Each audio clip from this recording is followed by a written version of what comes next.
Hello बच्चों, आप सभी का स्वागत है हमारे पीटी स्मार्ट स्टडी क्लासेस में।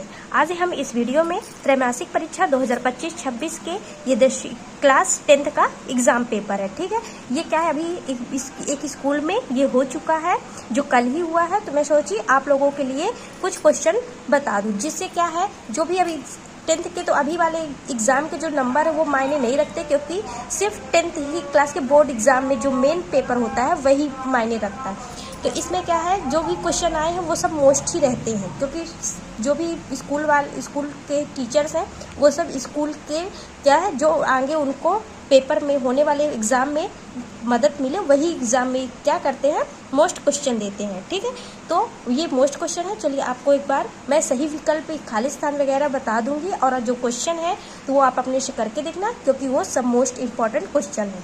ठीक, तो हमारा पहला क्या है, सही विकल्प चुनकर लिखिए। शंकु का आधार होता है, शंकु का आधार क्या होता है, वृत्ताकार होता है। ये जैसे ये शंकु है, ठीक है, तो ये इसका ये क्या है, ये आधार पूछा तो हमारा ये क्या है, वृत्ताकार है। तो क्या आ जाएगा, वृत्ताकार।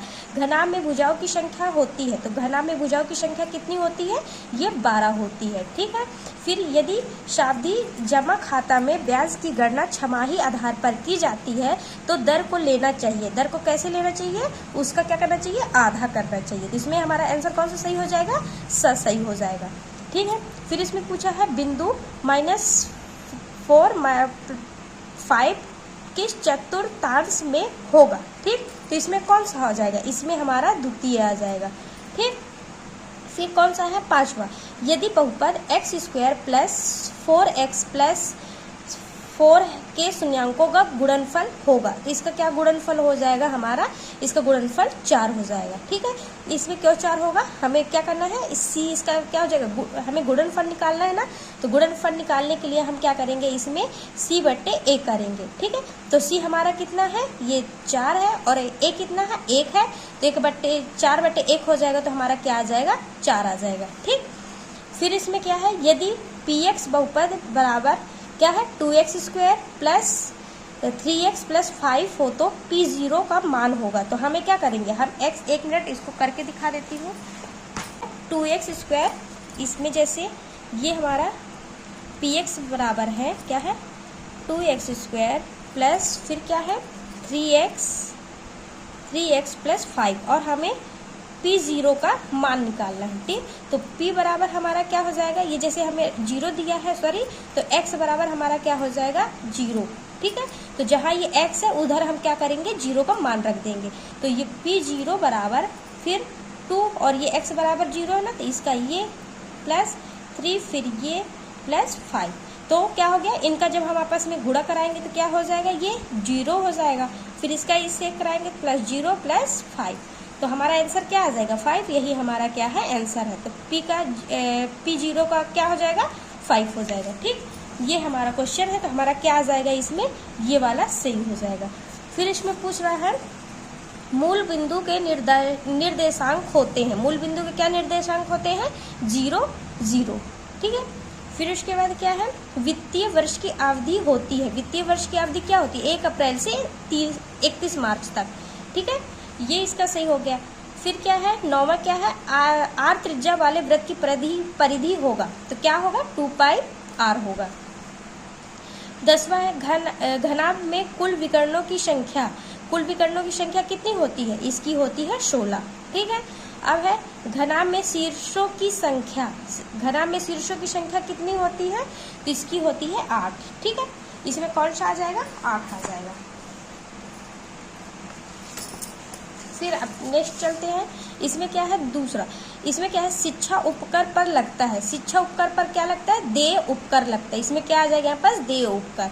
फिर 1 वर्ष में माह होते हैं। 1 वर्ष में आपको सबको पता है कि 12 माह होते हैं। ठीक है, x अक्ष पर स्थित किसी बिंदु के y निर्देशांक का मान होगा, तो क्या होगा, इसका मान हो जाएगा, कौन सा है, चौथा। तो इसका क्या मान हो जाएगा, द्वितीय। 1 मिनट के बाद क्या है, x अक्ष पर स्थित किसी बिंदु के y निर्देशांक का मान होगा 0। क्या हो जाएगा, इसका मान 0 होगा। फिर द्विघातीय बहुपदों में अधिकतम कितने शून्य हो सकते हैं, 2 शून्य हो सकते हैं।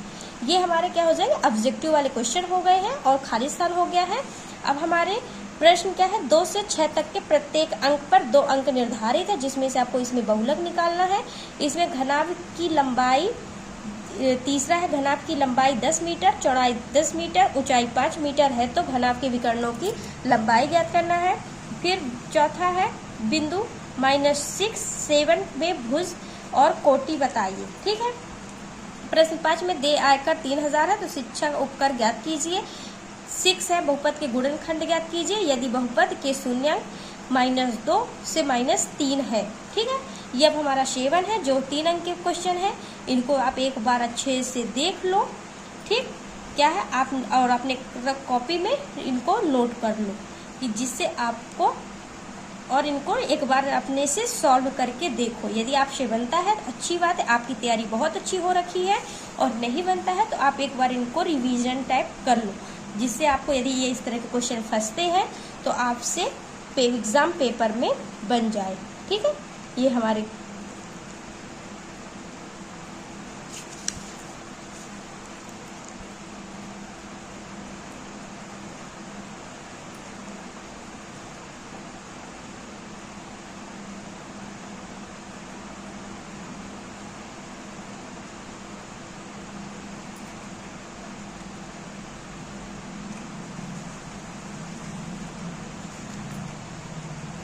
जिस तरह से मैंने ये वाला क्या है px, इसमें मैंने 0, ये देखिए 0 को मान रख के निकाला था ना, इसी तरह से आपको -1, -2, -3 के मान निकाल कर एक एक करके रख के इसको ज्ञात करना है। ठीक है।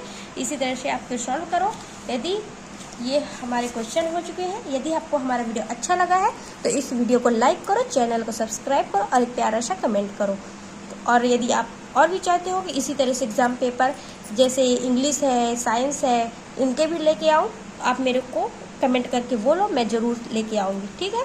आज के लिए इतना ही। जय श्री राम।